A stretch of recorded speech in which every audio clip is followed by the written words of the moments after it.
Hello everyone. Today the topic of our class is name resolution, means resolving scope of a name. So in this topic we will cover the method by which a function can access the value. So basically in this we learn how a function will access the value. Like अगर आप एक function use करते हैं, कोई भी एक program Python code develop create करते हैं और उस टाइम पर कोई भी फंक्शन आपने फंक्शन कोड आपने लिखा, ठीक है, बट इन केस अगर आपके पास कुछ मल्टीपल फंक्शंस हैं या नेस्टिंग फॉर्म में आपने कुछ फंक्शंस यूज किए हैं, सो पाइथन कंपाइलर किस पर्टिकुलर वेरिएबल को पहले एक्सेस करेगा, ठीक है, तो वो हमें यहाँ पर पढ़ना है. सो बेसिकली नेम रिजोल्यूशन का मतलब जब पाइथन कंपाइलर है नेम रिजोल्यूशन के लिए एक रूल फॉलो करता है. The name of rule is LEGB, ठीक है. So here L stands for local environment, E stands for enclosing environment, G stands for global environment and B stands for built-in environment. Okay, so सबसे पहले Python compiler आपके functions में उस variable को find out करेगा जिसका scope innermost level पे local है. So in local environment it checks within its local environment if it has a variable with the same name, then Python use its value. Okay, and if not, then it moves to the step second. So सबसे पहले Python compiler function में local variable की value identify करेगा. अगर वो value identify हो गई Python compiler को मिलती है, देन वो value as it is use होगी. अदरवाइज वो नेक्स्ट स्टेप पे जाएगा एज पर the rule, like enclosing environment. So enclosing environment means अगर आपके पास कोई एक फंक्शन है जिसमें लोकल लेवल पर कोई वेरिएबल फाइंड नहीं हुआ, देन ये उसके नियर बाय, या सपोज आपने नेस्टिंग की है फंक्शन की, सो ये उसके अपर लेवल के फंक्शन में चेक करेगा कि वो वेरिएबल कोई वेरिएबल अवेलेबल है क्या, ठीक है. अगर यहाँ भी कोई वेरिएबल नहीं मिलता है देन वो नेक्स्ट स्टेप पे मूव करेगा. अदरवाइज कंपाइलर उस पर्टिकुलर वेरिएबल को जो एनक्लोजिंग एनवायरनमेंट में एग्जिस्ट करता है उसको प्रिंट कर देगा, ठीक है. Then third point, global environment. So in this Python checks the global environment whether there is a variable with the same name. If yes, then Python use its value. Otherwise, it moves to the step 4. Okay. So local variable, enclosing variable, and after that global variable. So अगर global variable मिल जाता है तो global value print होंगी. Otherwise, वो built-in variable के लिए search करेगा और built-in variable को print करेगा. Clear? In case built in variable भी अवेलेबल नहीं है, देन उस केस में पाइथन कंपाइलर एक नेम एरर प्रोड्यूस करेगा, ठीक है. We will learn it later through the program. So basically LEGB rule means checking in the order of local, enclosing, global and built in environment. Okay, so LEGB local, enclosing, global and built in. So this is the sequence of Python rule LEGB.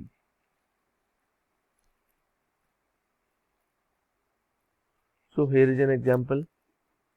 First example is variable in global scope but not in local scope. Okay. So if I create a function calcsum with two argument x and y, then as per the definition we are adding two variables x or y and put the value in s. Okay, now we are printing the result, print num1 and then return s. Clear? So variable name num1 is a global variable, it is not a local variable, क्योंकि हमने कैलसी function बनाया. सो इस कैलसी सम function में num1 variable कहीं use नहीं हो रहा, but at the time of printing हम यूज कर रहे हैं. सो ये num1 वेरिएबल लोकल वेरिएबल की तरह ट्रीट नहीं हो रहा. क्यों नहीं हो रहा? क्योंकि हमने इसको आउटसाइड द फंक्शन बनाया है. सो आउटसाइड द फंक्शन या मेन पार्ट में देखो आप, num1 हमने यूज किया, सो num1 और num2 वेरिएबल की वैल्यू यूजर इनपुट कर रहा है, ठीक है, और at last we are printing the result. So here we are calling that function calcsum num1 num2. Clear? So in this Python compiler consider statement 2 of function.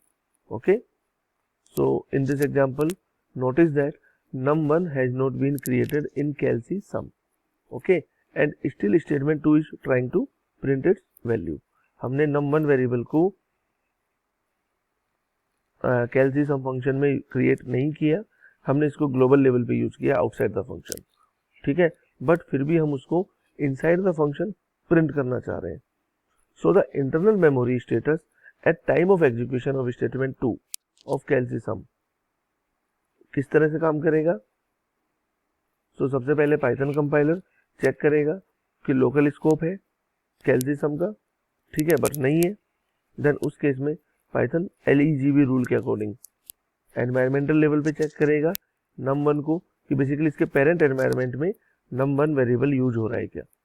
Okay, so parental environment means global environment, but वहां भी ऐसा कुछ नहीं है, ठीक है, sorry, but global environment में num1 variable find हो जाएगा, क्लियर, जैसे यहाँ हो रहा है। सो पाइथन कंपाइलर इस num1 वेरिएबल की वैल्यू को एक्सेस करेगा और प्रिंट कर देगा। इन केस अगर यहाँ ग्लोबल में भी num1 नहीं होता, क्लियर, सो ये क्या करता, बिल्ट इन को चेक करता तो उस वैल्यू को पिक करता, बट बिल्ट इन में भी नहीं होता देन वो एक नेम एरर देता, ठीक है। सो ये एक छोटा सा एग्जांपल है, इनको भी हम रन करेंगे तो और थोड़ा बेटर वे में क्लियर हो जाएगा कि किस तरह से पाइथन कंपाइलर वेरिएबल की वैल्यूज को पिक करता है। ओके, सो यहाँ पर एक सेकेंड एग्जाम्पल है, वेरिएबल नीदर इन लोकल और नॉर इन ग्लोबल, ना तो वो लोकल है ना ग्लोबल है। लाइक ग्रीट नाम से हमने एक फंक्शन बनाया और यहाँ पर हमने एक वैल्यू प्रिंट की हेलो और नेम, ओके, और ग्रीट फंक्शन यहाँ कॉल हो रहा है। सो विदाउट एनी आर्ग्यूमेंट और without any parameter we are calling greet function, ठीक है। So this would return error as name is neither in local और नॉर इन ग्लोबल, क्लियर।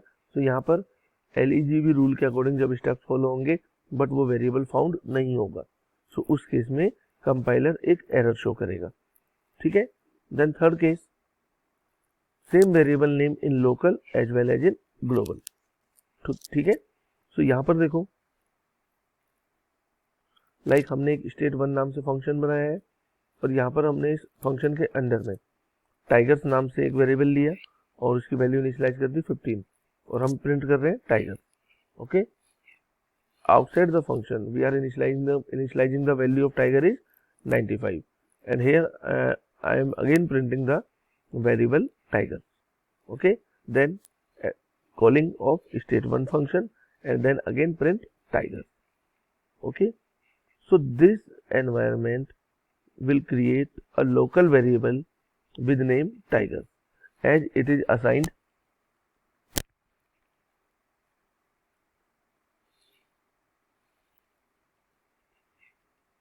ठीक है, and it won't refer to tiger of main program. So यहाँ पर हमने tiger की value को ऑलरेडी असाइन किया हुआ है, क्लियर। तो ये डायरेक्ट उस वैल्यू को प्रिंट करेगा, क्यों करेगा, क्योंकि सबसे पहले वो क्या चेक कर रहा है, लोकल स्कोप। सो लोकल स्कोप में टाइगर वैल्यू मिल जाएगी, सो ये उसको भी प्रिंट करेगा, ठीक है। सो इस प्रोग्राम को जब हम रन करेंगे तो आउटपुट क्या आएगा, सबसे पहले मेन फंक्शन से प्रोग्राम स्टार्ट होगा, tiger is equal to 95, so the value is 95, then print tiger, clear. अब यहां पर टाइगर प्रिंट होगा, कैसे होगा, क्या आंसर आएगा, so result of print statement inside state1 the value of local tiger is printed, clear. So सबसे पहले बाय डिफॉल्ट इनिशियलाइजेशन पर वैल्यू 95 प्रिंट हो गई, देन उसके बाद आपने जब टाइगर वेरिएबल को प्रिंट किया, ठीक है, तो फर्स्ट टाइम वो 95 हुआ, ठीक है, ये स्टेप क्लियर है। मेन फंक्शन से स्टार्ट होगा, टाइगर की वैल्यू 95 है, प्रिंट टाइगर, टाइगर की वैल्यू 95 प्रिंट हो जाएगी। देन उसके बाद state1 जब कॉल होगा, सो कंपाइलर यहाँ मूव करेगा और टाइगर की वैल्यू क्या फाउंड होगी, 15। सो एज पर द रूल सबसे पहले वो लोकल स्कोप देखता है, सो लोकल स्कोप के अकॉर्डिंग ये value 15 as it is print होगी। After that it will run this statement print tiger, okay. So result of print statement inside main program, so the value of global tiger is printed। तो यहाँ पर global variable जो हमने 95 लिया है वो print होगी, क्यों होगी, क्योंकि अब हम यहाँ कॉलिंग नहीं कर रहे हैं, हम यहाँ पर डायरेक्ट टाइगर्स को प्रिंट कर रहे हैं। सो जब टाइगर की वैल्यू प्रिंट होगी, सो कौन सी होगी, जो ग्लोबल है, क्योंकि लोकल वो फाइंड कर चुका, एनवायरमेंटल कोई ऑप्शन है नहीं। आफ्टर दैट ग्लोबल, तो ग्लोबल में क्या है 95, क्लियर। अगर ये ग्लोबल भी फाउंड नहीं होता देन वो बिल्ट इन को ढूंढता, और बिल्ट इन भी नहीं मिलता देन वो नेम एरर प्रोड्यूस करता। Okay, so here is another case, what if you want to use the global variable inside local scope. अगर आप एक लोकल स्कोप के अंदर ग्लोबल को यूज करते हैं देन क्या होगा। So first of all, what is global statement? It is a declaration which holds for the entire current code block. Okay, it means that the listed identifiers are the part of the global namespace or global environment. So clear?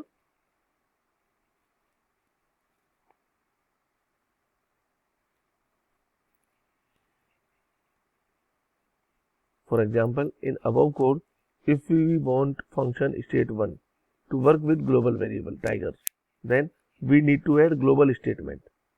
ठीक है, like in state1 function यहाँ पर हमको global tiger use करना पड़ेगा, तभी उसके बाद आप टाइगर की ग्लोबल वैल्यू यूज कर पाओगे। ठीक है, अदरवाइज वो लोकल इसको फाइंड करता, सो लोकल को प्रिंट करता। तो यहाँ पर आंसर क्या आएगा, जैसे हमने यहाँ पर टाइगर की वैल्यू 95 इनिशियलाइज करी ग्लोबल लेवल पे, तो यहाँ पर हमने प्रिंट किया टाइगर, सो ग्लोबल वैल्यू प्रिंट होगी। देन उसके बाद state1 फंक्शन कॉल होगा।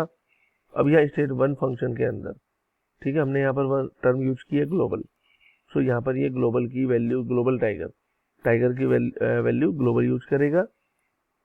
ठीक है, so this is an indication not to create local variable with the name tiger, rather use global variable tiger. Clear?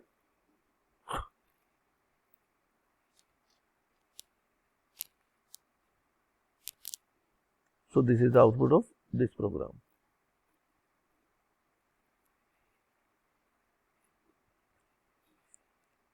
ये चीज क्लियर हो गई? ठीक है, इसी एग्जाम्पल को एक बार हम देखते हैं पाइथन कोड के थ्रू। लाइक मैंने एक पाइथन कोड लिया, इधर मैंने ग्लोबल भी इनिशियलाइज किया हुआ है। ठीक है, एक फंक्शन के अंदर लोकल भी यूज किया हुआ है, और एनवायरमेंटल पार्ट यानी कि इस फंक्शन के अंडर में मैंने एक इनर फंक्शन और बनाया। ठीक है, और उसकी वैल्यू मैंने ली 15, और मैं इस इनर पार्ट में एक वेरिएबल यूज प्रिंट कर रहा हूँ x। ओके, तो ये इनर की कॉलिंग है और फंक्शन की कॉलिंग है। हमने दो टाइप के फंक्शन बनाए हैं, फर्स्ट फंक्शन का नेम है फंक्शन और सेकंड फंक्शन का नेम है इनर। क्लियर? सो कंपाइलर सबसे पहले अगर मैं इस प्रोग्राम को रन करता हूँ, सो कंपाइलर हमें क्या आउटपुट प्रोवाइड करेगा? 15। क्यों 15 क्यों करेगा? चेक करो एक बार। सबसे पहले वो लोकल वेरिएबल को फाइंड आउट करेगा। सो वो लोकल वेरिएबल क्या है? 15। सो आंसर आ गया 15। अगर मैं इस लोकल वेरिएबल को यहाँ से हटा देता हूँ, मीन्स इसको मैं कमेंट बना देता हूँ अभी, और अब मैं रन करता हूँ इस प्रोग्राम को, सो आंसर क्या आएगा? 10। वाई? क्योंकि जब लोकल वेरिएबल नहीं मिला, देन वो इसके पेरेंट और एनवायरमेंटल फंक्शन को फाउंड कर रहा है। सो उस टाइम पर जो वेरिएबल वैल्यू फाउंड होगी वो क्या है? 10। सो यहाँ पर क्या प्रिंट हो गया? 10। इन केस मैं इस एनवायरमेंटल को भी रिमूव कर देता हूँ, देन एज पर द रूल LEGB, लोकल भी नहीं है, एनवायरमेंटल भी नहीं है, और उसके बाद आता है ग्लोबल। सो अब कंपाइलर ग्लोबल वेरिएबल को फाइंड करेगा। क्लियर? सो यहाँ पर आंसर आ जाएगा 5। ठीक है, ये वेरिएबल प्रिंट हो गया। इन केस मैं इस लोकल वेरिएबल को भी, ग्लोबल वेरिएबल को भी रिमूव कर देता हूँ फॉर अ टाइम बीइंग, और अब मैं इस प्रोग्राम को रन करता हूँ। So local, global and environmental, कोई भी वैल्यू फाउंड नहीं होगी, देन उस केस में कंपाइलर बिल्ट इन को ढूंढेगा, बट यहाँ बिल्ट इन में भी कुछ नहीं है। सो कंपाइलर क्या करेगा? एक एरर प्रिंट करेगा। एरर कौन सी? Name error, that is name x is not defined. Okay, so this is the concept of LEGB rule. Clear? So please try to learn this concept. We will discuss other topics in the next video. Thank you.